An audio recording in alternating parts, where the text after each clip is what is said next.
Hola, bienvenidos de nuevo. Soy el doctor Carlos Waldo. Soy médico internista y este es mi canal Enseñando Medicina Interna.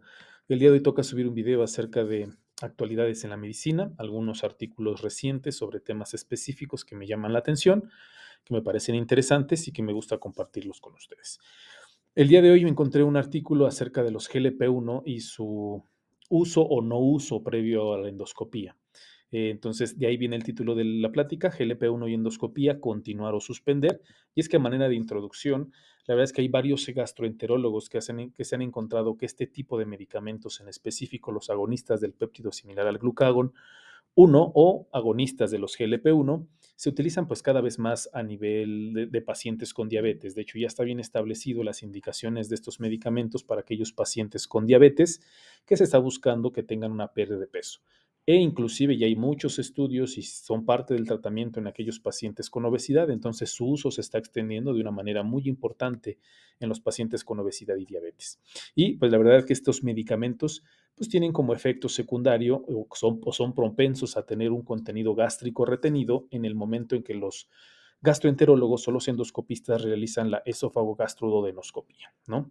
Entonces, esta observación pues no es sorprendente, es uno de los mecanismos de acción que se llevan a cabo con los agonistas de los GLP-1 y pues la verdad es que el contenido gástrico puede llegar a interferir en el procedimiento, no ser del todo adecuado la realización del procedimiento y en ocasiones se tendrá que suspender el procedimiento de manera prematura o terminarlo de manera prematura ante el riesgo de que pueda haber una aspiración. Entonces, la verdad es que estos son unos problemas que se han estado presentando, sobre todo a la hora de realizar una endoscopía, y más adelante voy a hablar sobre cuáles son las opiniones o las posturas de algunas de las sociedades de gastroenterología al respecto de estos medicamentos previo al uso de la endoscopía. Pero ante este tipo de problemas y ante esta situación viene este artículo que me pareció bastante interesante. Es un estudio realizado por Cobor y colaboradores y publicado en la revista Journal of Diabetes Investigation, en donde se realizó en una población de 1.128 personas con diabetes que se sometieron a una endoscopía entre julio del 2020 y junio del 2022 en un hospital en Japón. Para tener en cuenta las diferencias de las características como la edad, el sexo, el tratamiento con insulina y la hemoglobina glucosilada, se llevó a cabo un estudio uno a uno, paciente contra paciente, análisis de coincidencia de puntuación de propensión del vecino más cercano entre pacientes con diabetes con y sin tratamiento con GLP-1. Después del emparejamiento, compararon la presencia de residuo gástrico en la endoscopía mediante la prueba de Magnemar entre pacientes con y sin tratamiento con GLP-1. ¿A qué se refieren con estas pruebas de McNemar? Se utiliza para decidir si puede o no aceptarse un determinado tratamiento, si este tratamiento en específico induce un cambio en la respuesta dicotómica o dicotomizada de los elementos sometidos al mismo. Es decir, si el medicamento de GLP-1 realmente provoca esta retención gástrica o esta gran cantidad de retención gástrica para que el procedimiento no se lleve a cabo de una manera adecuada. Y en cuanto a la puntuación de propensión, a la coincidencia de propensión, se refiere a que, por ejemplo, en este estudio se encontraron que los pacientes que no estaban teniendo tratamiento con GLP-1 eran mucho más, 923, y los pacientes que estaban recibiendo GLP-1 eran 205. Entonces, lo que hicieron con los pacientes que no estaban recibiendo tratamiento se emparejaron, es decir, se buscaron las coincidencias más cercanas entre uno y otro para que el resultado final no tuviera sesgos. Porque no va a ser lo mismo pacientes si se hacen de manera aleatorizada en un estudio observacional que a dicotomizarlos de esta manera en los que los pacientes sean lo más parecido entre los dos grupos.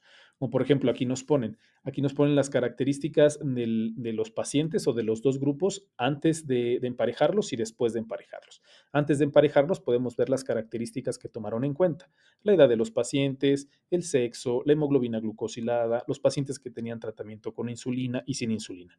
Obviamente, pues el primer punto que llama la atención es que, pues obviamente, los pacientes que no estaban con tratamiento, pues era un número mucho mayor, 923.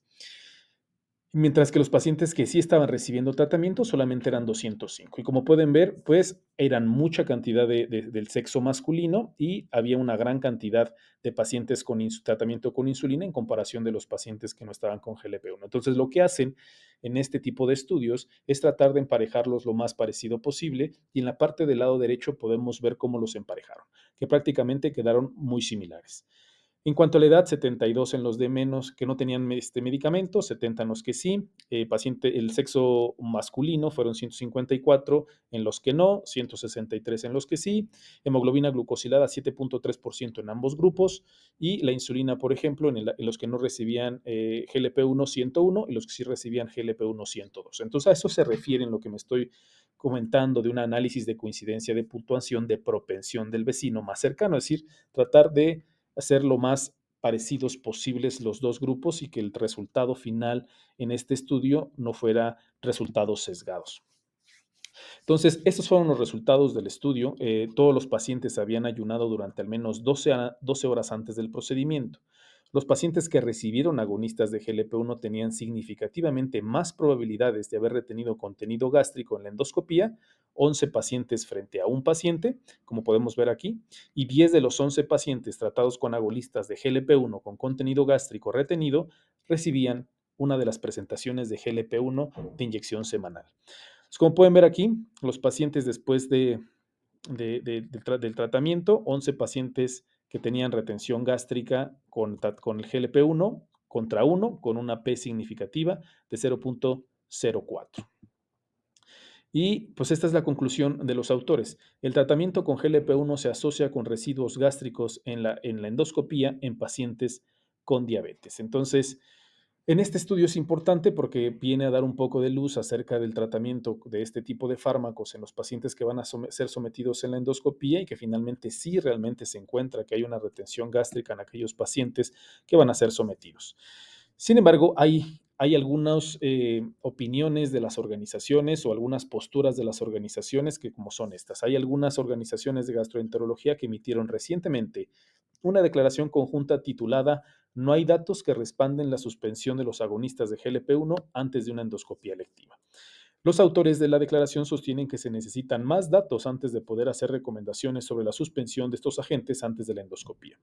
Y una declaración de consenso reciente de la American Society of Anesthesiology recomienda que las dosis diarias de agonistas de GLP-1 se mantengan el día de los procedimientos selectivos, que implica sedación o anestesia general, y que las dosis semanales de los agentes se mantengan durante la semana anterior a estos procedimientos. Es decir, las posturas para el tratamiento, la suspensión o no suspensión de los GLP-1 todavía está por verse, todavía hay una recomendación formal en las guías, propiamente dicho, como se comentan que se necesitan más datos y que pues la verdad es que este tipo de estudios son importantes porque nos viene a dar un poco de luz y nos son parte de todos estos datos que se necesitan para realmente hacer una recomendación bien sustentada en estudios. Este parece ser la punta del iceberg para más estudios que se vienen al respecto.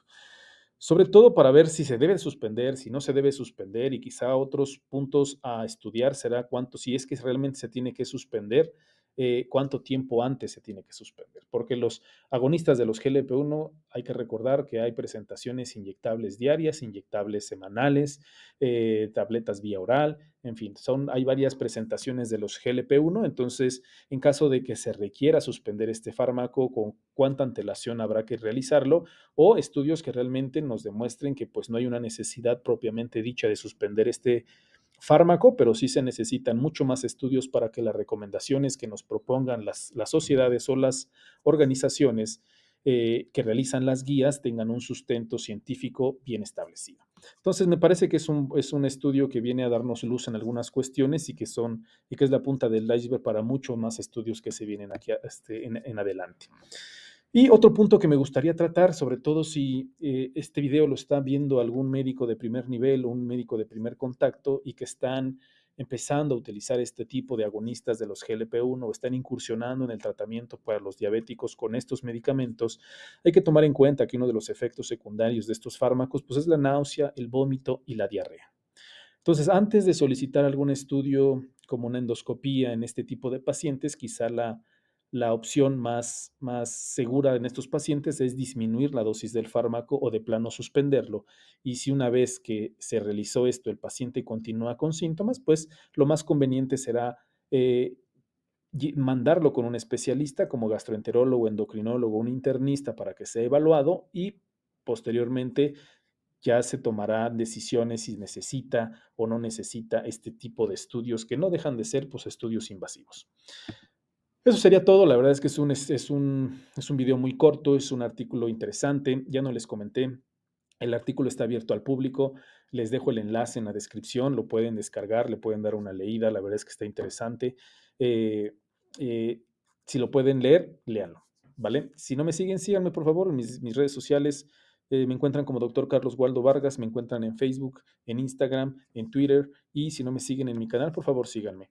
Si creen que este video es de utilidad para alguien que ustedes conocen, que está en formación o que está en la utilización o están empezando a utilizar este tipo de fármacos, creo que podría llegar a ser de utilidad.